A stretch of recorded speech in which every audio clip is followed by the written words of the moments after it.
जी news channel मध्ये सर्व प्रेक्षकांचं हार्दिक स्वागत। ताज्या घडामोडी पाहण्यासाठी जी न्यूज चॅनलला सबस्क्राइब करा। विवेकानंद पुस्तकालय शिक्षणाचा खरा आधार। एसटी स्टँड समोर कर्जत शहर। कर्जत शहरातील सर्वात जुने आणि विश्वासार्ह विवेकानंद पुस्तकालय। शिक्षणाशी निगडीत सर्व साहित्य आता एकाच छताखाली। शालेय साहित्याची परिपूर्ण शृंखला, वह्या, पाठ्यपुस्तके, गाईड, स्कूल बॅग, पाण्याची बॉटल, नवनीत, क्लासमेट, सुंदरम व इतर नामांकित कंपन्यांच्या वह्या अतिशय स्वस्त दरात। स्पर्धा परीक्षांची तयारी आता अधिक सुलभ। सर्व शालेय साहित्य मिळवा एकाच ठिकाणी आणि तेही अत्यंत स्वस्त दरात। एसटी स्टँड समोर कर्जत विवेकानंद पुस्तकालय। एकदा भेट द्या आणि अनुभवा शिक्षण साहित्याची परिपूर्णता। विवेकानंद। राज्यातील थोर संत सद्गुरू गोदड महाराज यांची रथयात्रा यावर्षी मोठ्या उत्साहात साजरी करण्याचा निर्णय गोदड महाराज मंदिर ट्रस्ट कमिटीच्या वतीनं घेण्यात आला आहे। आज या ठिकाणी वर्गणीचा नारळ देखील फोडण्यात आला। मात्र या ठिकाणी बोलताना या ट्रस्ट कमिटीचे उपाध्यक्ष प्रवीण खोले यांनी कोणत्याही परिस्थितीमध्ये अधिकृत ट्रस्टच्या पावतीशिवाय कोणीही वर्गणी देऊ नये असे या ठिकाणी सांगितले आहे की संत सद्गुरू गोदड महाराज म्हणजे यात्रा उत्सवाला ट्रस्टची अधिकृत पावती असल्याशिवाय कुणी कोणाला महाराजांच्या नावावर वर्गणी देऊ नये। ती वर्गणी महाराजांच्या मंदिरामध्ये पोच होणार नाही। त्या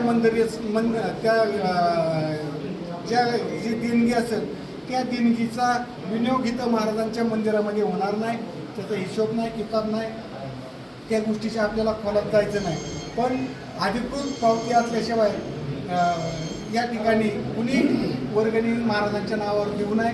या कार्यक्रमाच्या प्रसंगी श्री गोदड महाराज ट्रस्ट कमिटीचे अध्यक्ष प्रदीप निशिकांत पाटील, उपाध्यक्ष प्रवीण विठ्ठल घुले पाटील, सचिव व अन्नछत्र मंडळाचे अध्यक्ष माजी प्राचार्य शशिकांत पांडुरंग पाटील, याचप्रमाणे खजिनदार बिभीषण खोसे पाटील, ट्रस्टी रमेश तोरडमल, तानाजी पाटील, विश्वजित पाटील हे उपस्थित होते।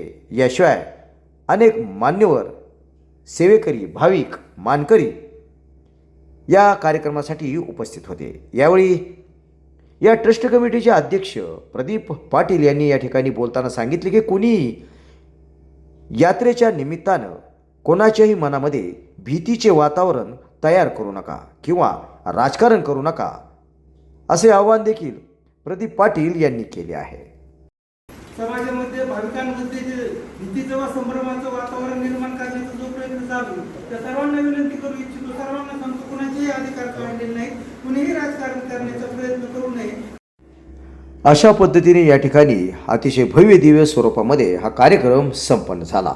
पाहूया यावेळी ट्रस्ट कमिटीचे अध्यक्ष उपाध्यक्ष बोलताना काय म्हणाले ते।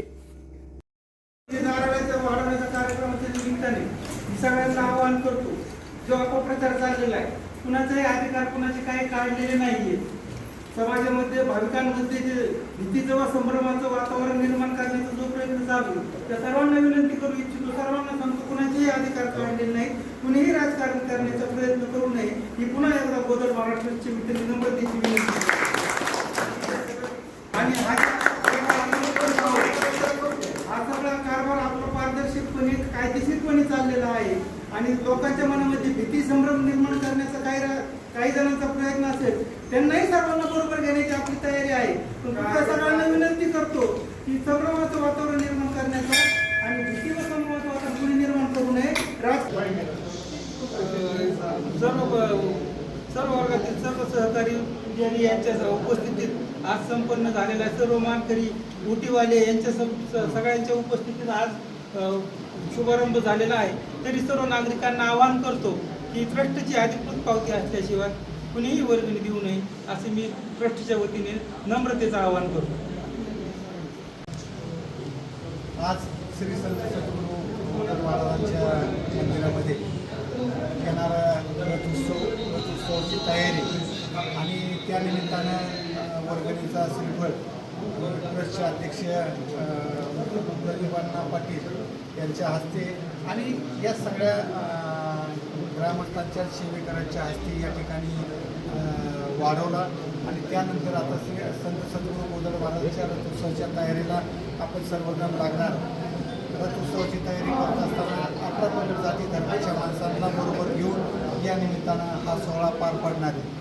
या ठिकाणी आज इथं जे आपल्याला तुम्हाला सगळ्याला पत्रकार बांधवांना इथं उपस्थिती दिसती हे सगळे बांधव जवळजवळ 27 समाजाचे हे सगळे सेवेकरी आणि त्या सगळ्या सेवेकऱ्यांना महाराजांनी पायाशी घेतले आणि त्या माध्यमातून या उत्सवाचा अतिशय भावनिक पद्धतीनं या ठिकाणी अतिशय भाविकांना आनंद वाटेल अशा पद्धतीचा सोहळा आणि त्या सोहळ्याला आपण सगळ्या जणांची नैतिक जबाबदारी आणि आपण सगळ्यांनी हा सोहळा आनंदमय करण्याचं काम आपल्या सगळ्याला करायचं आहे. सद्गुरू गोदड महाराजांची नगरी धाकटी पंढरी म्हणून राज्यामध्ये अतिशय एक आदर्श लौकिक प्राप्त झाला पाहिजे. त्यासाठी सुद्धा आपल्या सगळ्यांना हातात हात घालून आपल्याला काम करायचं आहे. आणि राहिलं आता जे विकास काम चालू आहे, नूतनीकरणाचं काम चालू आहे, या कामाच्या माध्यमातून सुद्धा आपल्या सगळ्यांना मंदिर एक वेगळ्या पद्धतीनं वेगळं दिसणार आहे, नवीन दिसणार आहे आणि त्याचा सुद्धा आपल्या सगळ्या भाविकाला एक चांगल्या पद्धतीचा आनंद होणार आहे. त्या कामासाठी सुद्धा ही सगळी मंडळी त्यामध्ये सहभागी असणार आहे.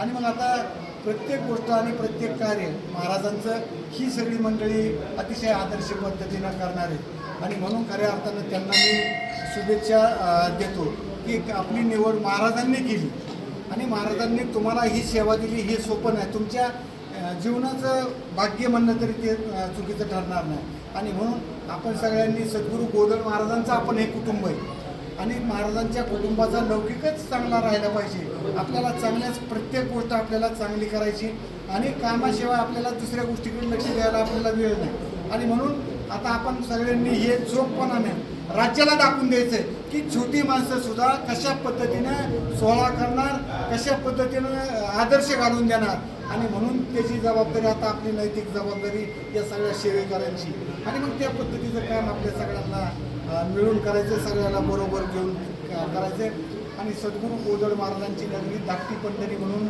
या महाराष्ट्रामध्ये एक वेगळा आदर्श आपल्याला न्यायचं कामच आपल्याला करायचं आहे आणि ते सगळेजण आपण सर्वजण मिळून महाराजांच्या आशीर्वादाने आणि महाराजांच्या आदेशाने हे सगळं निश्चितच चांगल्या पद्धतीनं आदर्श पद्धतीने घडत.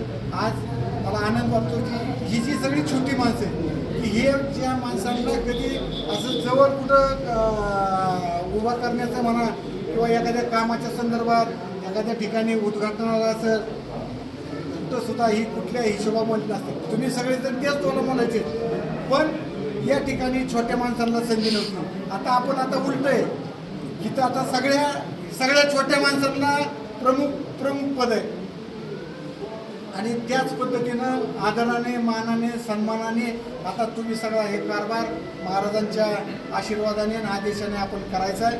हे करत असताना एक म्हणजे आता रथ उत्सव आता सुरू होणार आहे त्याची आपण वर्गणी करणार आहे. आपण सगळ्या नागरिकांना आणि भाविकांना आपण आवाहन करतो की संत सद्गुरू गोदड महाराज म्हणजे यात्रा उत्सवाला ट्रस्टची अधिकृत पावती असल्याशिवाय कुणी कोणाला महाराजांच्या नावावर वर्गणी देऊ नये.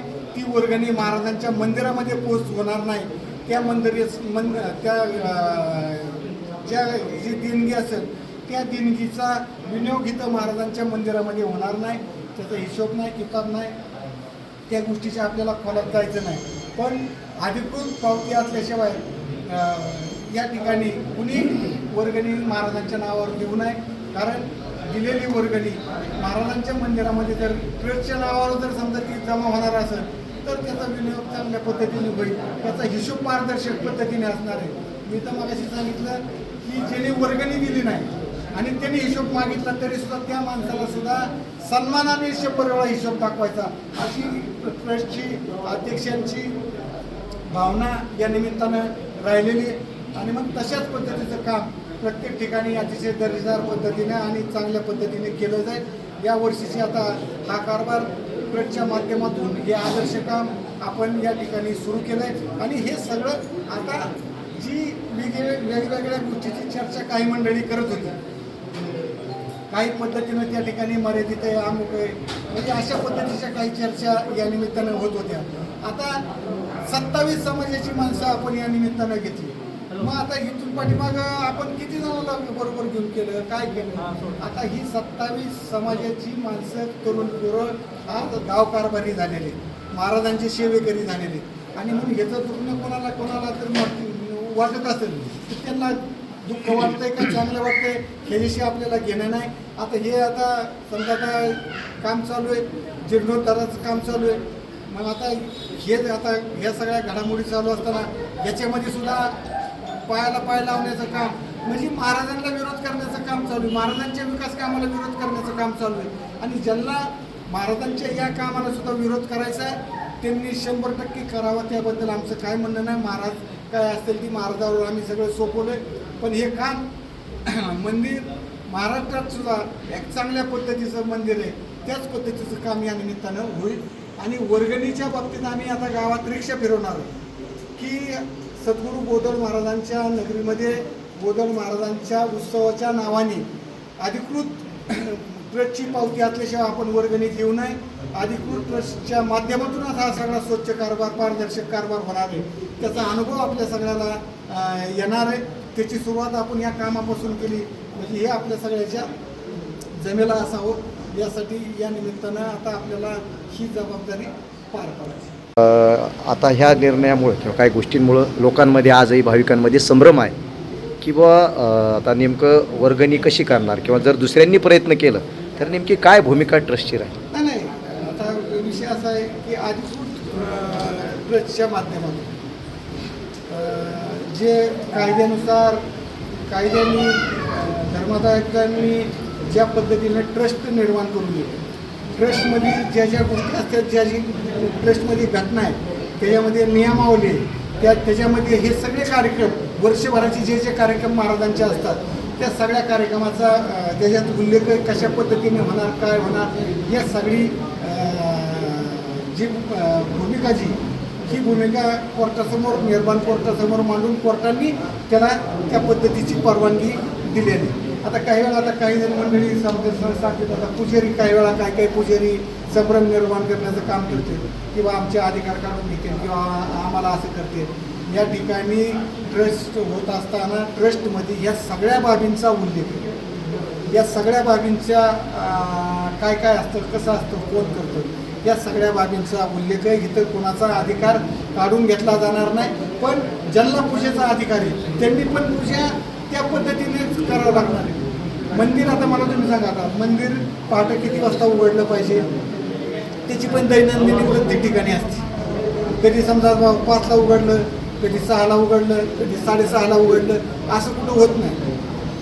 मग आपल्याला ते सुद्धा त्या बाबतीत सुद्धा आज त्या बाबतीत या सगळ्या गोष्टीच्या संदर्भात चर्चा करण्यासाठी आज आम्ही ट्रस्टने मीटिंग बोलवली होती. त्यापैकी आपण पुजाऱ्यांना त्यांना आपण सगळ्यांना रजिस्टर पोस्टाने पत्र दिले. त्यापैकी ते पुजारी इथं काय उपस्थित राहिले नाही. म्हणजे महाराजांच्या कार्यामध्ये त्यांनी दांडगावपणा असेल, चुकीचा असेल, कायद्यानुसार त्यांना चालायचं नाही. तर मग त्याच्या बाबतीत सुद्धा आता ट्रस्ट एकदा दोनदा प्रयत्न करणार आणि त्यानंतर सुद्धा जर अशीच परिस्थिती राहिली तर ट्रस्ट मात्र जो कायद्याने संविधानाने जो हक्क दिला आहे त्या कायद्याप्रमाणे कायद्यानुसार आम्ही पुढं जाऊ. आता तरकारी पिकं, फुलझाडं, फळझाडं आणि आयुर्वेदिक वनस्पतींची रोपं आपल्या कर्जतमध्ये. गुरुदत्त उद्योग समूहाने सुरू केलेल्या गुरुदत्त नर्सरीला भेट द्या आणि आपल्याला जे हवं ते घेऊन जा. शेतकरी बांधवांसाठी सर्व प्रकारची तरकारी पिकांची रोपं, त्याचबरोबर आकर्षक फुलझाडं, फळझाडं आणि आयुर्वेदिक वनस्पतींची रोपं मिळण्याचं विश्वासार्ह, खात्रीशीर ठिकाण म्हणजेच गुरुदत्त नर्सरी. गुरुदत्त नर्सरी एवढंच नाही तर शेतकऱ्यांच्या मालाला योग्य भाव देण्यासाठी लिंबू खरेदी केंद्रही सुरू. मग वाट कसली बघताय? एकदा भेट द्याच. गुरुदत्त नर्सरी, प्रोप्रायटर दादा गोविंद धुमाळ आणि प्रोप्रायटर मनोज दादा निलंगे. ठिकाण निलंगे ग्रीन सिटी, कर्जत राशीन रोड, कर्जत. संपर्क 8600226868, 8208585202 आणि 9404 120069.